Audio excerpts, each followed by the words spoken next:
Hey, Kathy. Good to see you, or not see you. Right, so let's let everybody in.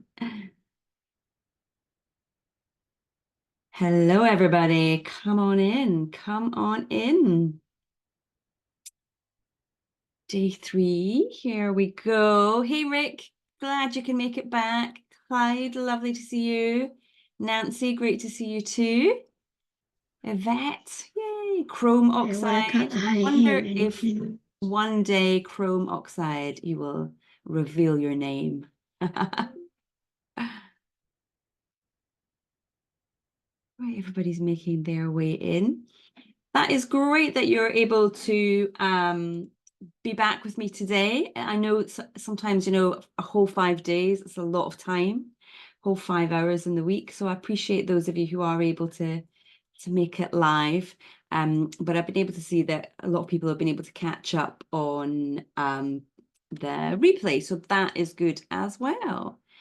And I'm having a little look through the Facebook group, and it's nice to see people are finding sort of solace in the fact, particularly with the imposter syndrome, that we're all in it together, that you're not alone, and it's part and parcel of this crazy world of creativity. So that has been pleasing to see, and it's nice to see too some people have been putting up their sketch, their 3-act structure sketch. So if you're feeling brave enough to do that and you want to get feedback from anybody, please do that. But I know it can feel very daunting, especially in a sort of public forum like that. But if you've been able to find somebody who's writing in the same genre as you, that is super too. Yay, cool. All righty. So shall we crack on with today's session, which is about feedback, which is quite fitting. So let me make sure I know what I'm doing, because I don't always. Presenter view. Okay.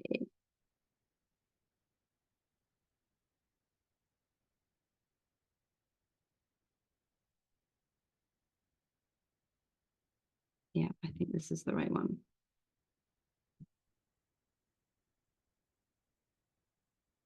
Fabulous. So hopefully got a big pink screen that says day 3. Cool. Thank you, Devon. Excellent. Hi, Casey. I saw your little message. Well met indeed. Lovely to see your name pop up. Great to have you here. Right. So novel writing roadmap day 3. So we've looked at the fears, we've looked at structuring, and hopefully that's given you a good scaffolding, good framework upon which to either just go with beginning, middle, and end, or flesh that out to something that is that feels more secure. I know sometimes we want to have a lot of the scenes worked out for that feeling of security, that we know what we're doing in the next moment. So today we're going to be looking at feedback, how you find feedback, how you interpret feedback, how you implement feedback. And I know that feedback can be super, super scary. And I wonder if anybody's willing to put in the chat any experiences you've had of getting feedback, and whether it was a pleasant experience or not, because it can be one or the other. And whether you were in a sort of a very small critique group and maybe just 1 or 2 other people, or if you were in a bigger group, and actually that worked really well for you, that you liked having that big group. Because everybody's a little bit different, and what you enjoy, what you're comfortable with, will vary from person to person. I like a small group. Don't like a big group, but I do know some friends who they like a big group, and they like to get all the info that they can then digest it and make the most of it. They don't seem to take it personally in the same way that I do sometimes. So yay, so that's great. So lots of people have reached out for feedback. Pam is saying I needed there, but this needs improvement part that you didn't get. Gotten a few times. Sadly, most of it hasn't been too good. And Corey, I wonder, sometimes that's perception, how we perceive it as well. And we'll talk a little bit about that. Simona's saying before she knew better, she gave her first draft to a writing buddy and sister. Yeah, that very first draft, that's what we would call an alpha reader, who get to see it as you're kind of reading, as you're writing it.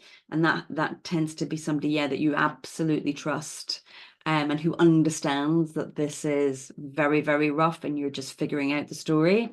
And if they're good at being an alpha reader, then they kind of can ask the right questions and they understand not to expect a finished or anywhere near a finished product. Devon, you're so good. She's saying she was slammed in a bigger group, but she committed to doing it and learned a ton from it. Yeah, I think that says a lot. Yeah, we can learn a lot from these, but it's hard. It's very hard not to feel attacked. I also got suggestions, which I know not all publishers do. Yeah, it says vet. Good. Helena's saying she used to go to a writing group at the library and generally found it pleasant. That's nice. Yeah, Casey, you've worked well with Gabriella's DIY MFA. And Diane's saying it was scary, for sure, for sure. So great. So a lot of people that have had feedback. So a lot of you have had that experience and how that feels to be brave, to put your work out there and put it out for general feedback from people who perhaps wouldn't normally be your ideal reader, wouldn't normally out in the bookshop, wouldn't pick up your book because it's not what they read. So it's a really brave thing to do. Yeah. All right. So as Devon kind of exemplified there, transformation can come through collaboration in this. When we kind of find the courage to do it or go back out there and do it again, it can be really, really beneficial. So a writing community, which would be, like either an online forum. I think a lot of people use Reddit and WhatsApp, or even a Facebook group. There's so many Facebook groups out there for different parts of the world, different genres. But equally, if you've got one that's in person, and you're lucky enough to have a few writers who live around you, then I think that often is the best way. Certainly, to date, I've found it a really good way. But that's that support system for the encouragement and inspiration that we need. If they are in it with you, there's the better chance that they understand the language, they understand what it is that you're trying to achieve, even if you've not quite got there yet. They get that, and they know that how vulnerable you can feel when you're putting your work out there. So they can encourage you to keep going and can be the ones to sort of pull you off the ledge when you're feeling like you want to give up. It's also that space to share the struggles, and say, oh, really struggling with the scene this week, or it's been a super busy week and I've not had time to do the writing I'd hoped to do, and other people will get that. But equally, those little wins that we talked about on Monday, when we have those little successes and you're able to say, yes, I nailed that conversation between two characters that I was really struggling with, or I've got my log line, or I've got my synopsis done, or I've figured out a twist that I couldn't work out before. These are all lovely things to celebrate with other people, and other writers will get it. They'll understand why that's so, so important. And you can use the same language together that you might not be able to use with your friends who are not writers, or your partner who doesn't quite get why you want to spend time alone with imaginary people. But in terms of that moving forward, it really is a great way to get perspective. This is what helps us have more of an idea of what a reader who goes into Barnes and Noble or into Waterstones or into Robertson's, they get to sort of represent that reader who's coming to you cold, who's going to see the book cover, read the blurb, and kind of delve in and read a first page or two and decide if it's for them. So it just helps us see what it's like as a cold reader, rather than somebody who's gone through the whole system with you. And that feeling of isolation that so many of us do feel, for most of us, there's very few co-writers that I know, but most of us are writing alone. And whilst we can be talking to people about our books and discussing it with other people, the actual writing itself, that's something that we do ourselves. I often think about tennis players in this instance, because they have a whole team around them. And if any of you follow the tennis, you'll see that they always thank their team if they win a match, and acknowledge that they're not doing it alone.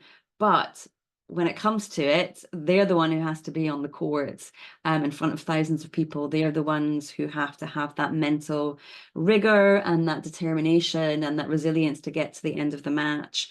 And so that's the same for us. We've got this lovely team of people around us, but often it's the writing itself we have to do on our own. So if we can be in a room with people doing that, then we don't feel that isolation.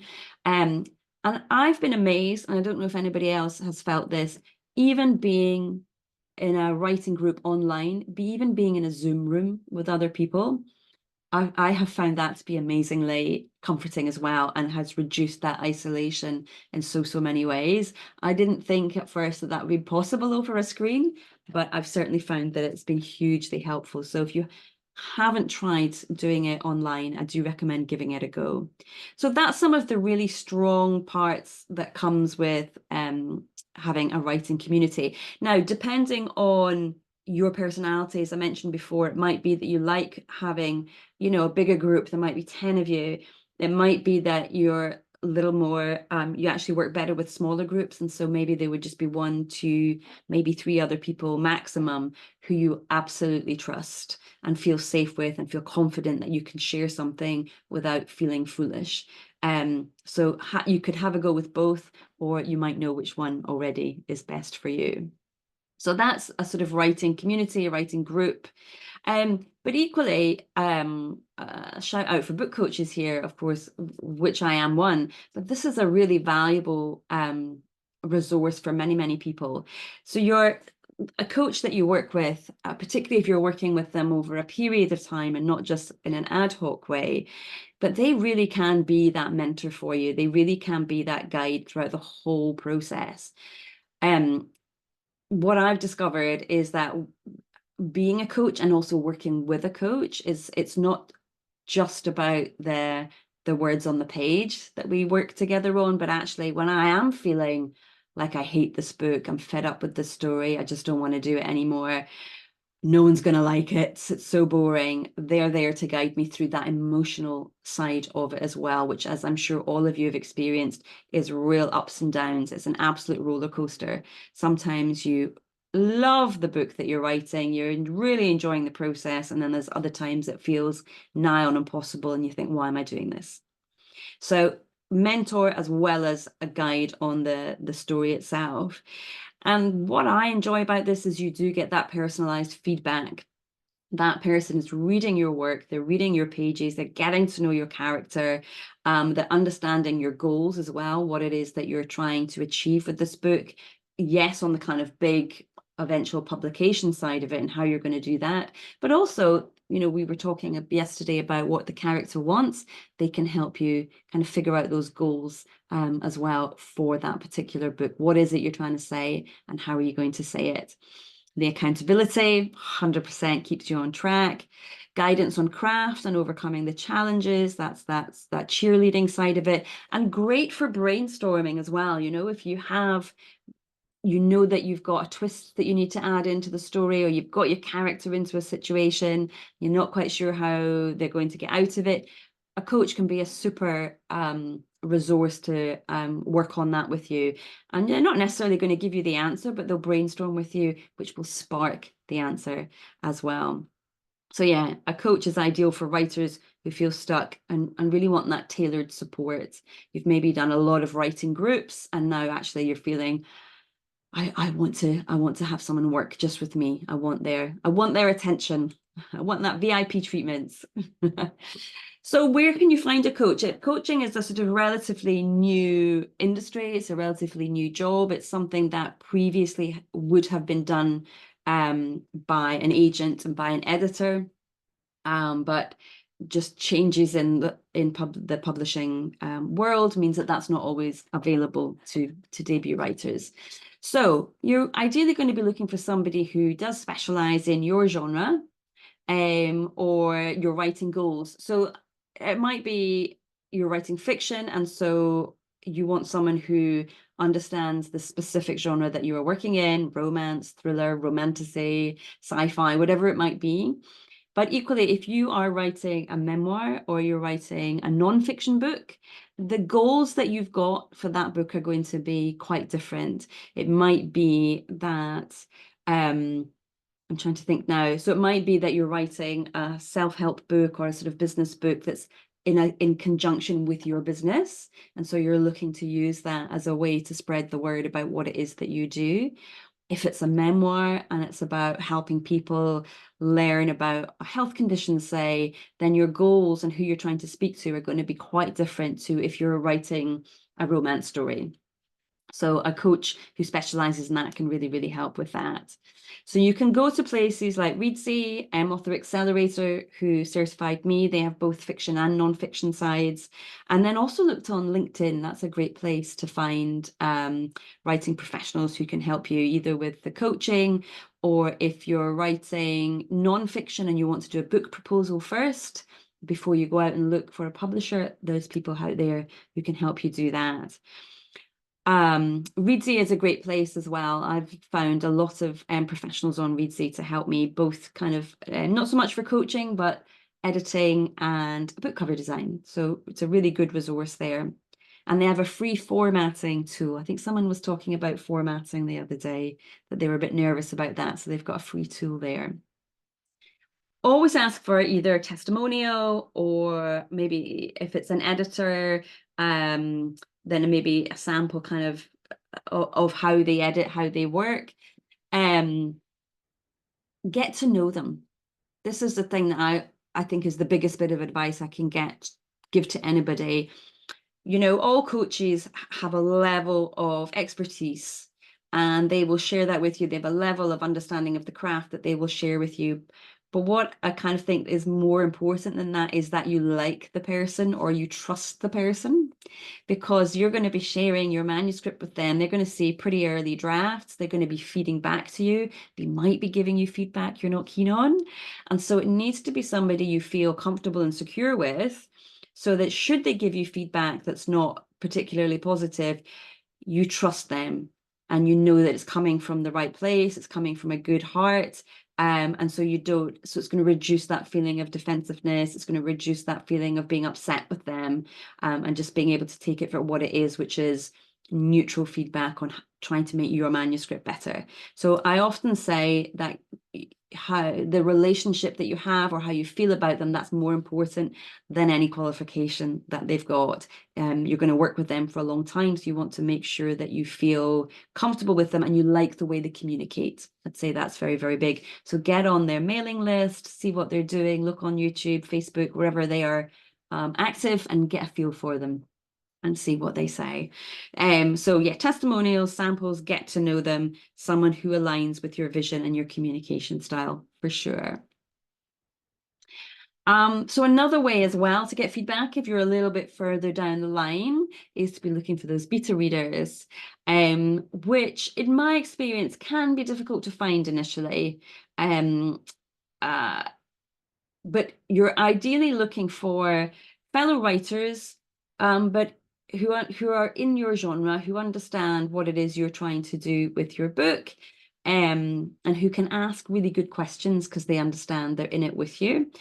You can also ask friends and family if they're part of your ideal reader, if they're part of your target audience.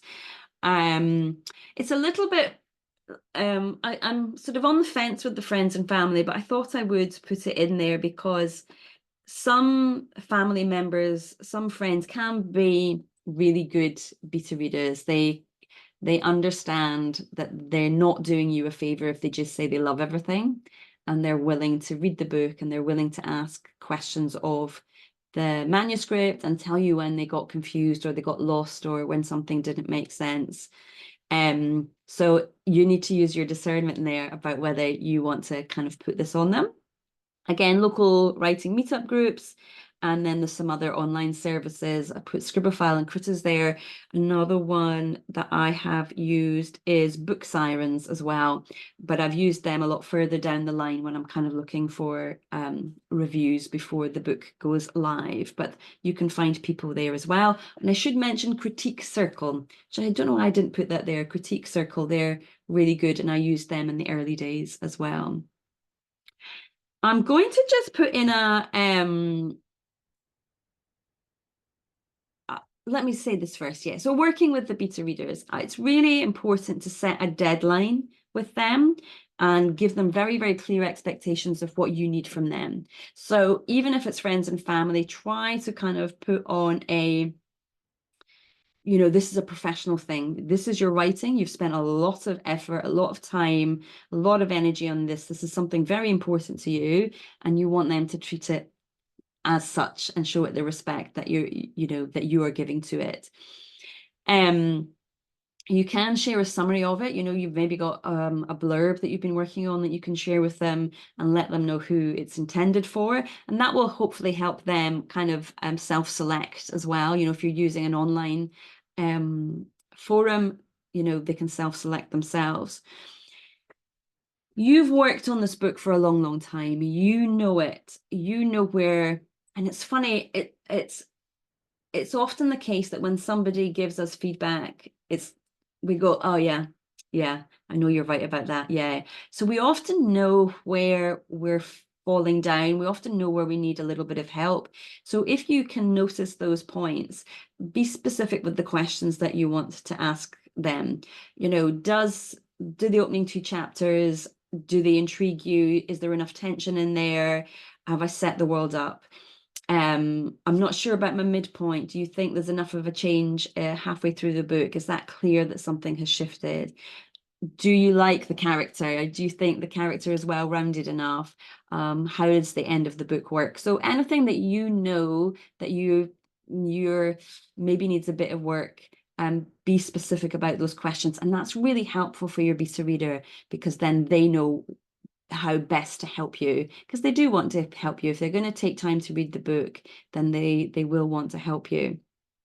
And the bottom one is to listen openly without getting defensive. And that's hard. I think maybe it's me, but I find that hard. I have to really give myself a talking to, and any feedback I get, I sort of read it and then I close the email and I have to go away and let it percolate in my system for a bit and then come back to it the next day so that I can be objective about it and see it with a clear head. So you know yourself and how you'll respond, but sometimes we have to practice learning not to take it personally. Despite what we see, our book is not our baby. Our book is going to be a product that is out for sale. It's not our baby. And if we can have a bit of distance between it, then it helps us to sort of take that feedback in more objectively. The one thing I would just want to add about beta readers will say yes to a book with the best of intentions. They'll want to do this, particularly friends and family. They'll really want to help out and do their best for you. But I know from my own experience and the experience of other writers that their lives get busy. And sometimes they don't do it. So I'm just kind of want to set this expectation that it's a lot to ask of somebody for them to spend 3, 4, 5, 6 hours of their life on our book, and then to articulate their thoughts and put those thoughts onto paper. It's a lot to ask of somebody. And so I just want to set the expectation that there's a percentage of people you ask who will not do it. And it's not through anything. They're not trying to be mean. They're not trying to sort of lead you down a merry path. But it often is that they just get busy. But I also know too, sometimes beta readers will worry that, you're a friend or a family member, and they're going to worry, well, what if I don't like it? Then how do I tell them that? How do I say that? So having those specific questions can really, really help them. But just bear in mind that they might not do it for all sorts of reasons, but it's not to do with you and it's not to do with the book. So if that happens to you, you can go, oh yeah, okay, Emma warned me this might happen. And if it doesn't happen to you, then you can be fabulous. That has not been my experience, and that is good. So that's my little thing about working with beta readers. Okay, so now we get feedback in, say from 2 or 3 people, maybe more. How do we take in that feedback? How do we interpret it? The main thing we want to look for are patterns. If 2 or more people raise the same issue, then that's something that you do have to look at. Even if, let's think, it's a character that you love, but the beta readers are like, yeah, I don't really see the point of that character. I don't see what they're adding to the story. That can be horrible because you love that person. Or there's a scene that you've really enjoyed writing. It's made you laugh. You want to keep it in. You think it's hilarious. But the reader, more than 2 or more readers are going, yeah, I didn't quite fit in. I didn't quite get it. It seemed out of character. Oh, okay, maybe we've got to think about, we take that out. So we're looking for patterns. If a book comes back and 3 or more people have all said completely different things, then I would say that that comes down to their background and their preference and what they like.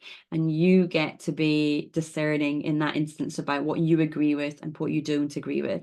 Again, another one of these, there's no hard and fast. It's the creative world. We've got to use our own judgment and feel what's right for us. And filter useful critiques from subjective opinions. So it might be that somebody says, I just didn't like that character, just didn't like them. And you ask, okay, but that's fine. But why did you not like them? What was it about them you didn't like? And they're just like, oh, I don't know. There wasn't really anything in particular they did or said. I just didn't like them. Then that's not really very useful to you. And if they're the only person that said that, that's maybe something that you can think, that's just their opinion. And it wouldn't matter who had written this book, they just wouldn't like that particular character. And so again, discernment comes in there. And remember, the purpose of this feedback is thinking about, okay, how is this going to make the story better for the reader?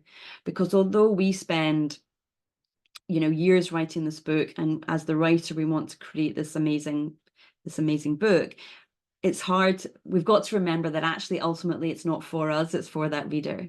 So it's somebody who's looking for a thriller book that is set in the town that you're writing it in. They want to write a thriller in that town, or it's a romance trope that they love. You're trying to make it fit for that reader, that they will enjoy it as much as yourself. But ultimately, our end user is the reader, and we want them to have a good experience.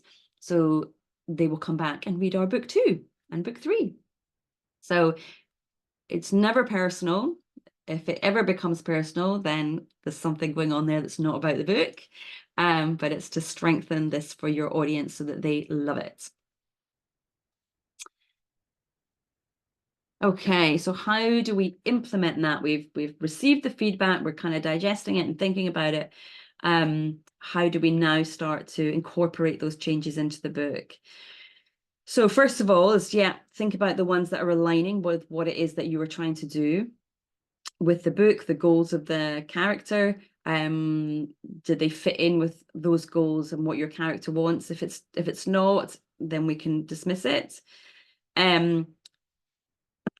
And then I encourage you to start with, and this is what a developmental editor would do, is that they're looking at, the first place to start is with the big story level issues, the big high level things. So if there's a scene that just doesn't quite fit in, or there's a scene that would be better being moved, a character that needs to be taken out, or maybe you've got 2 characters who can be amalgamated into one.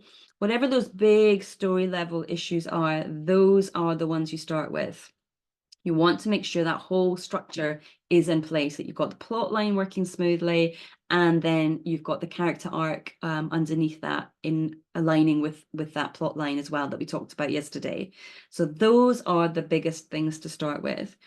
And then you can start moving down the hierarchy until eventually you come to those really, really small things that you probably will want to use something like Grammarly or ProWriting Aid for, you know, those grammar things, those comma things that that the machine will pick up, the AI will pick up before, you know, easier than we will. Because remember, you've been looking at this document so many times that we sort of become blind to things. So start with the top and work your way down to making sure all the names are correct. If there's you know, see that you've got the seasons correct, what someone's wearing or what someone's looks like, all that kind of thing, all those small issues, and your sentence choices, the word choices, those can all be refined in those last sort of round of revisions. Start with the top.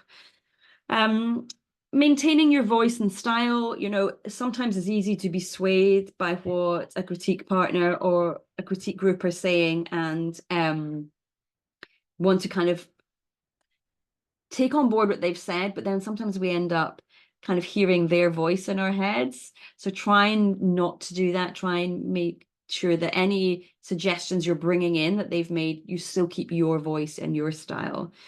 And I've just sort of said, be thoughtful about what to incorporate and what to disregard, again, using your discernment. But it's like doing any kind of structural edit, developmental edit. You're starting at the top, making sure those big changes are in, and then working your way down. Don't start on the sentence level and try and make the first chapter perfect in case you end up changing something a little bit further along. You don't want to waste your time that way. So feedback in action, here's just some ideas for you if you want to do. If you find somebody in the Facebook group, remember we've got over 100 writers there. So either in the Facebook group or in your own group, you know, if you've not done it before, start sharing some things. Doesn't have to be too much. And ask the sort of, you know, ask the partner some specific questions about what it is you're stuck with. And I think what's important about this is that not only do we want to know how to receive feedback, but it's important that we learn how to give feedback as well, that we learn how to ask the right questions and not to try and tell somebody how we would write it, how we would do it, but rather kind of coaxing an answer out of them, or asking them questions that just give them something to think about. Something that I have heard about a lot is that, and experienced myself actually, that people will say, well, I think you should write it like this. And I've even had people email me and say, why don't you take my text, and then they've rewritten it, and that's how they feel that I should write it. And whilst I know it's coming from a good place and they want to be helpful, that's how they would write it, not how I would. So you have to know this is how you would write it. And then if you get the opportunity just to discuss how you might approach the revisions, or with the feedback that you give, how they might approach the revisions. So yeah, if you find somebody, just some ideas. I know it's quite a vulnerable thing to do, but I've seen in the Facebook some people have been putting themselves out there, and so kudos to you for being brave. So that is some ideas for you. Yeah. Okay, questions and reflections. So let's just take, I think we will go 10 minutes again, just to give people a chance if you do get kind of, if you do get in the flow. Here are some questions for you to just kind of ask yourself and reflect on and journal on a bit. I can see that a lot of people have had feedback in the past, so be thinking back on that. When you think back on it, what did you find to be the most helpful? Was it a very specific question? Was it a slightly more general question? Was it something to do, was it a question, or was it a statement that they made? And then try and remember how you've handled feedback that felt personal sometimes, or certainly overly critical, or just really generally unhelpful. And then thinking about, okay, knowing your own personality type, how can you start to think about incorporating feedback into your own writing process? And that might depend on how soon you share your work with somebody. You know, if you're going to go with an alpha reader, or is it more towards the end when you're looking for readers before you think about querying? So have a little think about that. So I've got 35 past the hour, so we'll go to 45. And then, of course, if there's anything that comes up as you're journaling and you want to share in the chat, please do, because again, you'll probably see that there's a lot of overlap and you're not alone in this as well. So go for it. Let's see what happens.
You're muted, Emma.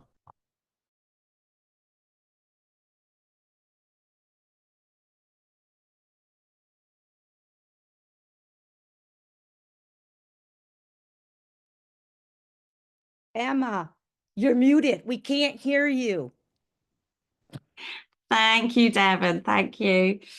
Um, I just say feedback is a gift, that it is useful to have. Even the feedback that we feel is unhelpful, because what it's doing is it's helping clarify in our head what we like and don't like from feedback, what we find useful, what we don't find useful. And so everything that we get back that was like, oh, that's not really what I needed, it helps us clarify our questions for next time. And so we still do learn from that unhelpful feedback all the time. Do remember, it doesn't all need to be incorporated. You've got to trust your own instincts on this. You know your book, you know what you're trying to do with it. Got to go with that. And interestingly, that is something too that you might need to come back to when you get your book deal, and maybe the publisher says, but we want you to change X, Y, and Z.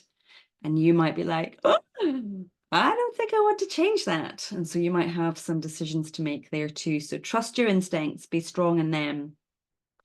Writing is collaborative. The feedback is about perspective and improving. I said this earlier, improving it for your audience. And I'm going to repeat too that the goal is not perfection, not perfection. We're looking for progress. We're always just looking for progress and to improve on our craft, improve on our storytelling, and the our own writing process, how we approach the book itself. We're always looking to improve that and streamline that with every book that we write. Okay, so let me go to some of the questions and sort of comments that we had earlier. So Corey, you mentioned, and I think this is really more common than we think. You mentioned that you submitted some work and they said there was too much telling, and then you submitted some other work and they said there was too much showing and they turned it into telling. The show don't tell, I think, is too often it feels like an easy thing to say about someone else's work, and I think writers will often kind of jump to that without fully understanding it themselves. And sometimes we do need to tell. There are times in the book where we have made a decision to tell something rather than show it, because we're looking to kind of move the story on to the next section, or we've already shown it previously, we don't need to show it again. So there are times when telling is 100% appropriate. And then, of course, there's times when we do want to tell, if it's a big scene, it's an important conversation, we want to have that on the page. So a real good example there for you, Corey, where you get to kind of decide what you agree with and what you don't, and what feels true to you. And I'm sure we've all had that experience where someone said, you've just told us that, we want to see it, you've got to show it.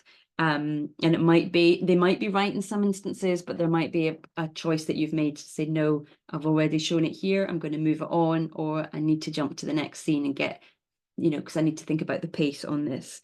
And I think too, you were mentioning that because you were writing fantasy, that didn't gel with the other people in the group. And so again, we've got to sort of be aware of that. And hopefully the other people in the group, we can remind them, I'm not writing memoir, or I'm not writing romance. How do, just tell me about the story. So thanks for sharing that with us, Corey. Marilyn was asking about beta readers. I would say you want to ask as many people as you think might say yes, knowing that they might not all say yes. But I'd say at least 3. If you can get 3 or more, that would be good. That will give you enough to get started on. And then what you'll find, a lot of people, particularly if you write in series, the first readers that you have, the first people who buy your book, they can come on board. They quite often want to come on board and become your beta reader. And so you have this fabulous group of people who love your work and will be your beta readers early on. And then joyfully will also go on and buy your book when it gets published. And so they're your ideal readers. They know your characters. They know, they enjoy the the genre that you're writing in. So when you're a little bit further down the road, it can, you know, you will find those right beta readers. Marilyn was also asking sort of about a coach, you know, how can a coach tell about your book in 10 pages? So you can tell a lot in 10 pages. And I'm sure if you were to read somebody else's first 10 pages, you'd get a really good feel for the story, whether it's working and strong or not, whether the premise is standing up or not. You'll also get a feel for their style and their voice very, very quickly. And so it can be really useful, but so it's useful for the coach to get to know your story and get a feel for what you're writing. But what's more important for you is that you get a sense of how they feedback. What are the comments they're putting in? How are they communicating? And so it's just as important for you to kind of have that. If you were going to look for a sample, that's really important. One of the things that I would say in terms of my own, how I do coaching is I'm not there to say that you're a good or a bad writer. You've got a story, you're at the stage that you are at. My job is to make you a better writer and to get your story finished, which often the people who come to me, they've been stuck on the same story for decades. And so they're looking for someone who's going to help them clarify what it is they're trying to do and finish that book. We all start somewhere. I think it was on Monday, I was saying, you know, we all start at the same place and we all progress at different times, depending on how much time we can give to our writing and practice and do the practice of it. So the aim is always to be getting better. It's no coach's job to say, you're a good writer, you're a bad writer, or you could be a better writer. It's about, okay, let's take the story and look for where we can make it stronger and make it better. And just by doing that, you will become a better writer naturally, because you're practicing, you're learning, you're progressing, you're keeping going, you're not giving up. So Marilyn, those 10 pages can be really useful, yes, for the coach, but crucially for you to know whether you want to work with them. And Pam was talking about retreats. If anyone has it within their capacity to go to a retreat for a weekend or a week-long retreat, they are just the best thing to do. You will get so much out, particularly of a week-long retreat, if you're able to do that. Not only will you, if you're doing a led retreat where you're given exercises to do, you'll get lots of great stuff out of that. But then you'll get to mix with the instructors, and that's fabulous as well. And then you'll also be with a community of writers. So if you don't have a community and you're looking for one, then a retreat can be a great place to go and find a community as well. And you have that personal interaction, you're with each other for maybe a week. So you really get to know each other and each other's stories. So that is a really good thing to do if it's within your means. You know, it's I know it takes a lot of time and it can be costly, but it can be really, really worth it. Simona was saying, my husband isn't my target audience, so I doubt he'd even read it. I know one writer whose husband does read her stuff, and he is not her target audience, but she trusts him in that, because he's not, he's able to ask really good questions as a result of it, because he's just taking it at face value. So that can be a really, can work, but you've got to know the person. Yeah, so let me kind of go. Is this entirely about using publishers, not self-publishing? Jane's asking. This is for both. So, you know, if you want to traditionally publish and you want to give yourself the best opportunity of getting an agent as you can, or if you're going with a small publisher and getting them to say yes, getting feedback, having beta readers, working with a coach, having a community, which is just going to give you an extra edge to making sure that your book is as good as it can be before you query it or send it to a publisher. So really, really useful. Just the way things are at the moment, publishers are looking for as close to a perfect book, or a finished book, I should say, not perfect, a finished book as they can. But equally, hugely valid if you are self-publishing.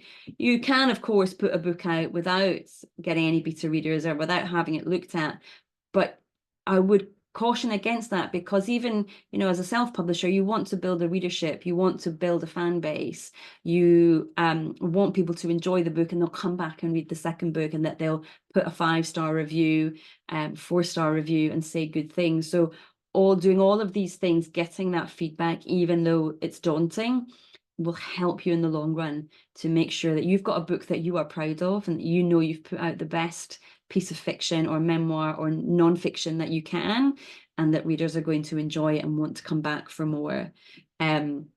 So this is for both traditional and for indie publishing as well. So Yvette's saying she's received positive feedback with explanations and doesn't take it badly like she did before. So again, I think that just comes with practice, with building your resilience at this, because one of the key things you need if you do want to have a career is resilience. Because even as we talked about before, even if you're Stephen King, you're still going to get the haters. There's still going to be people who don't like your work. So resilience and tenacity are a huge part of this. Thank you. I was muted. Sorry. Yes. A writer's retreats.